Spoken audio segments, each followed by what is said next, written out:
इधर कांग्रेस राहुल गांधी के रायबरेली से चुनाव लड़ने के फैसले को मास्टर स्ट्रोक बता रही है, लेकिन असली मास्टर स्ट्रोक तो प्रधानमंत्री मोदी ने इस बार बंगाल में चल दिया। बंगाल में पीएम मोदी ने बीजेपी के लिए ऐसा माहौल सेट कर दिया है कि ममता बनर्जी टेंशन में होंगी। बंगाल में प्रधानमंत्री की चुनावी रैलियों में उमड़ रहे जनसैलाब को देखकर टीएमसी के पसीने छूटने लगे। पीएम मोदी आज एक बार फिर बंगाल गए। मोदी ने बंगाल के बर्धमान, दुर्गापुर, कृष्णानगर और बोलपुर में चुनावी रैली। पीएम मोदी ने कृष्णानगर में चुनावी रैली से पहले रोड शो किया। कृष्णानगर की जिन सड़कों से होकर प्रधानमंत्री मोदी का रोड शो गुजरा, वहां सड़क के दोनों तरफ लोगों का भारी हुजूम नजर आया। गर्मी में लोग खड़े थे कि एक नजर नरेंद्र मोदी को देख लें। ये देखिए बंगाल का हाल। पीएम मोदी ने भी लोगों को मायूस नहीं किया, अपनी गाड़ी से बाहर निकलकर लगातार सबका अभिवादन करते रहे। हेलीपैड के पास देखिए कितनी भीड़ थी।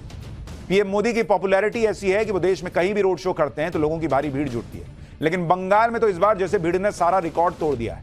कृष्णानगर के बाद पीएम मोदी ने बोलपुर में भी रोड शो किया। बोलपुर में रोड शो का नजारा कृष्णानगर जैसा ही दिखाई दिया। यहां भी पीएम को देखने के लिए भारी संख्या में लोगों की भीड़ दिखी। बंगाल की चुनावी रैली में पीएम मोदी ने मुस्लिम तुष्टीकरण के मुद्दे पर ममता सरकार और इंडी गठबंधन पर बड़ा हमला किया। पीएम मोदी ने कुछ दिनों पहले कांग्रेस के वरिष्ठ नेता सलमान खुर्शीद की भतीजी और समाजवादी पार्टी नेता मारिया आलम खान के वोट जिहाद वाले बयान को याद दिलाया और इंडी गठबंधन को घेरा। इंडी गठबंधन की सभी पार्टियों को एक ही थैले के चट्टे बट्टे बताया। पहले पीएम मोदी को सुनिए, फिर बताऊंगा कि बंगाल की चुनावी रैली में पीएम मोदी को किस बाबा का आशीर्वाद मिला। ये टीएमसी तुष्टीकरण में लगी हुई है। आप मुझे बताइए, क्या वोट बैंक इंसान से भी बड़ा हो सकता है क्या? पहली बार वो इतने हताश और निराश हो चुके हैं कि खुलेआम अब वोट जिहाद की सार्वजनिक माइक पर घोषणा कर रहे हैं।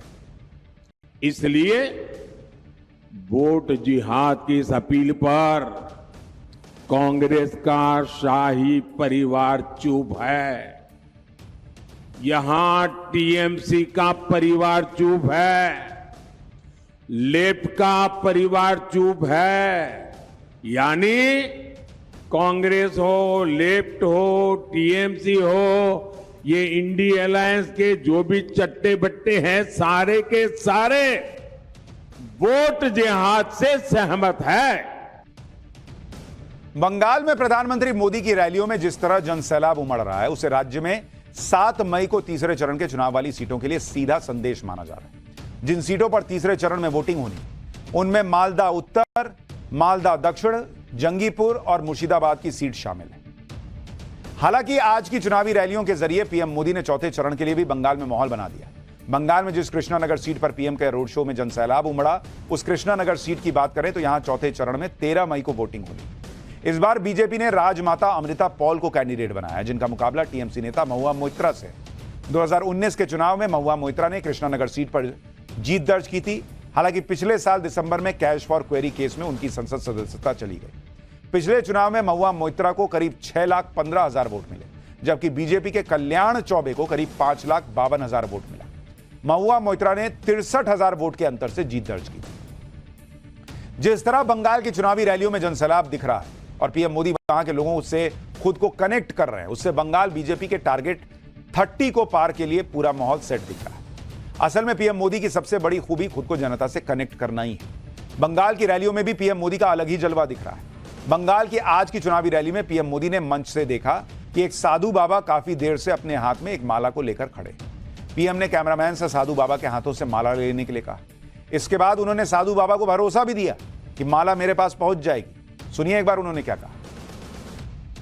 महात्मा जी, आप प्रसाद लेके आए हैं? अच्छा भाई, हमारे कैमरामैन जरा वो प्रसाद ले लीजिए, मुझे मिल जाएगा, माला आपकी मिल जाएगी। आप कब से हाथ ऊपर के खड़े, थक जाएंगे। इस उम्र में आप इतना आशीर्वाद दे रहे हैं, मैं यहां से आपको प्रणाम करता हूं जी। पीएम मोदी ने टीएमसी के एक विधायक के बयान पर भी ममता सरकार पर बड़ा हमला बोला। असल में टीएमसी विधायक हुमायूं कबीर का एक वीडियो वायरल हो रहा है, जिसमें टीएमसी विधायक हिंदुओं को भागीरथी नदी में बहाने की बात कहते हुए सुनाई देते हैं। पीएम मोदी ने हिंदुओं को लेकर टीएमसी विधायक की इसी भाषा पर सवाल उठाए और कहा कि ममता सरकार ने राज्य में हिंदुओं को 2M दर्जे का नागरिक बनाकर छोड़ दिया है। पीएम मोदी को सुनिए, फिर संदेश खाली के मुद्दे पर कैसे ममता सरकार को घेरा पीएम ने, और ममता सरकार क्या कह रही है, ममता बनर्जी क्या कह रही है, वो भी दिखाऊं। टीएमसी के एक एमएलए ने सरेआम धमकी दी।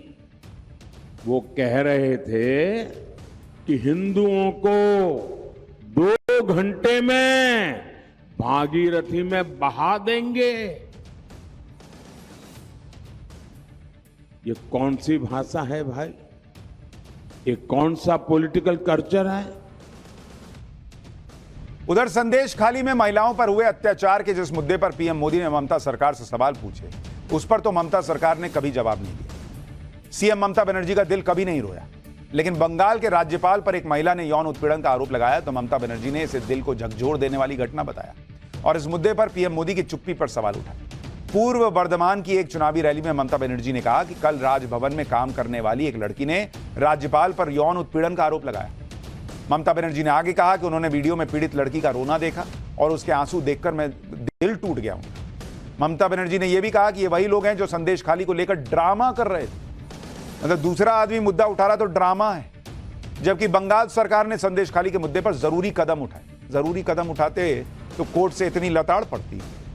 ममता बनर्जी ने यह भी कहा कि लड़की के आरोप सामने आने के बाद पीएम खुद कल राजभवन पहुंचे थे, लेकिन उन्होंने इस मुद्दे पर चुप्पी साधी। रायबरेली में जब राहुल गांधी नामांकन फॉर्म जमा करने के लिए गए तो पूरे दल बल के साथ गए। रायबरेली से अभी तक सोनिया गांधी चुनाव लड़ती रही, लेकिन इस बार सोनिया गांधी राज्यसभा चली गई। राहुल गांधी के नामांकन के दौरान सोनिया गांधी खुद रायबरेली में मौजूद रही। ये देखिए, सोनिया गांधी मौजूद हैं। इसके अलावा प्रियंका वाड्रा मौजूद थी, खड़गे साहब मौजूद थे, रॉबर्ट वाड्रा मौजूद थे, और वहां बेचारे केएल शर्मा अकेले जाके भरा। पूरा परिवार इधर आ गया। यानी गांधी परिवार से अभी तक कांग्रेस पार्टी निकल ही नहीं पा रही। राहुल गांधी के लिए अलग ट्रीटमेंट, कार्यकर्ता के लिए अलग ट्रीटमेंट। रायबरेली में राहुल के नामांकन के दौरान कांग्रेस ने पूरी ताकत भी दिखाई।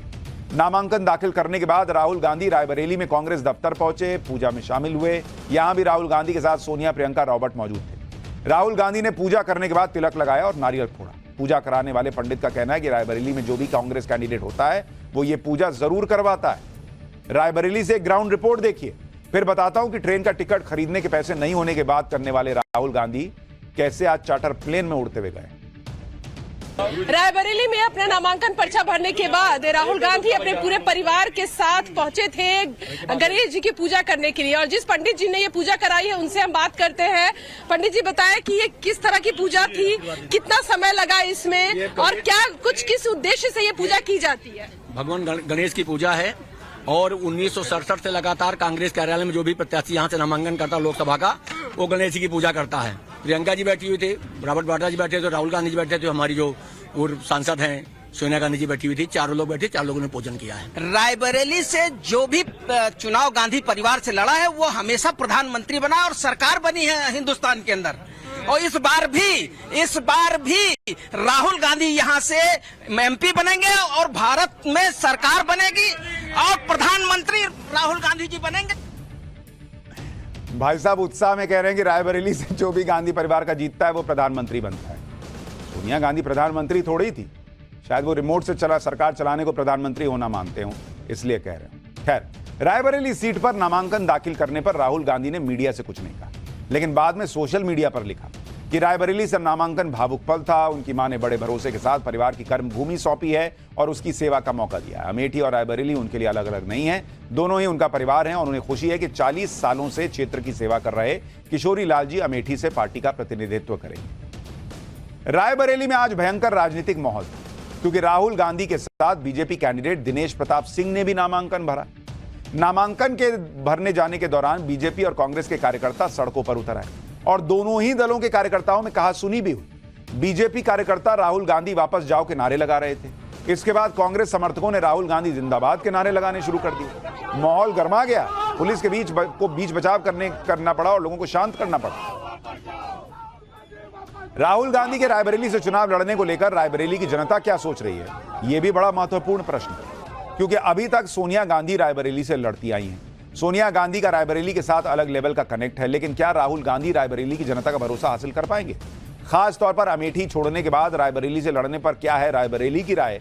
जरा वहां से एक ग्राउंड रिपोर्ट देखिए, फिर बताऊंगा कि आखिर राहुल गांधी के रायबरेली से लड़ने और अमेठी छोड़ने की इनसाइड स्टोरी क्या है। वो कौन सी वजह है कि गांधी परिवार को यह फैसला लेना पड़ा? ये है कि राहुल गांधी जी, ये लगता है कि इतने लेट में दबाव में बहुत चुनाव लड़ने आए हैं। और किशोरी लाल जी, अगर कांग्रेस का यहाँ किसी ने बेटा घंटाधार किया तो किशोरी लाल जी मैडम आती नहीं थी। वो अपनी निधि इस तरह से विद्यालयों को दान करते, आम जनता को उनकी निधि का लाभ नहीं मिल पाता था। जो 5 साल में सोनिया गांधी और राहुल गांधी जी, प्रियंका गांधी जी हमारे क्षेत्र में नहीं आई हैं, इसका जनता में भारी रोष है। क्योंकि अगर हम जनप्रतिनिधि चुनते हैं तो हम ये चाहते हैं कि हमारे सुख दुख में आए और हमारे भागीदार बने। यहाँ कोरोना काल आया और जितनी व्यवस्थाएं हुई, इनकी निधि कहाँ गई? हम लोग कहीं भी ये 5 साल जब तक वो लोग आते थे तब तक हम लोग उनके साथ थे। नहीं, लंबा कोई ऐसा इतिहास नहीं रहा है, वो सिर्फ कागजों में ही रहा है। और जो मैं यहाँ के आपको ग्राउंड की बात बताऊं तो आप यहाँ से मेरे साथ किसी पार्टी से तो नहीं है? नहीं, आप यहाँ से मेरे साथ अगर आप 1 किलोमीटर चलते हैं तो 1 किलोमीटर में 10 मीटर का भी कोई विकास अगर हुआ हो तो आप मुझे वो दिखा दीजिए। और रही बात राहुल गांधी जी की, तो वो एक बार अमेठी से हार चुके हैं, तो इसलिए शायद वहाँ दोबारा नहीं जा पाए हैं। तो अब रायबरेली से भी हारना उनका तय। तो झूठे जुमले हैं। हाँ, केवल झूठे जुमले दे रही है कि एक लाख दे देंगे, 8,000 दे देंगे, ये सब लुभावने जुमले हैं। फ्री के देने से देश थोड़ी चलेगा। अर्थव्यवस्था 11 से 5 पे आ गई है, तो ये कैसे आ गई है? जब काम करोगे तब आएगा। राहुल गांधी देश में रायबरेली से सबसे ज्यादा मतों से जीत के देश के प्रधानमंत्री बनने जा रहे हैं। जो इस बार का चुनाव रायबरेली में बहुत डिफिकल्ट हो गया है, बहुत डिफिकल्ट हो गया है, क्योंकि अब कांग्रेस की पोजीशन आप देख रही हैं और इस बार ऐसा लग रहा है कि बीजेपी को आगे निकल जाएगी, जिस हिसाब से अभी सिचुएशन बनी हुई है।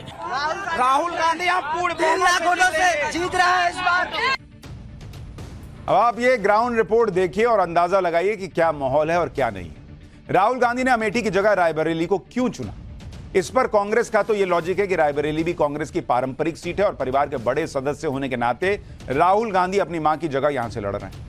दूसरी बात, कांग्रेस अगर अमेठी से राहुल गांधी को उतारती तो फिर चर्चा स्मृति वर्सेस राहुल गांधी के मुकाबले की होती और कांग्रेस इस नैरेटिव में एक बार पहले फंस चुकी। ऐसे में अगर अमेठी से राहुल लड़ते हैं और कहीं हार जाते हैं तो अपने ही गढ़ में 2 बार लगातार हार से काफी किरकिरी होती। कांग्रेस राहुल की हार को अब अफोर्ड नहीं कर सकती।